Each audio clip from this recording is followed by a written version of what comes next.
RD college Mandla में तैयारी पूरी।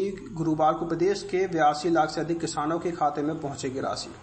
मुख्यमंत्री डॉक्टर मोहन यादव मंडला के आरडी कॉलेज में गुरुवार को आयोजित कृष्ण भ्राता कृषि देवता भगवान बलराम जयंती समारोह में शामिल होंगे। बुधवार की शाम 6 बजे तक कार्यक्रम की तैयारी जारी रही, जिसका निरीक्षण कैबिनेट मंत्री संपत्ति उइके ने भी किया।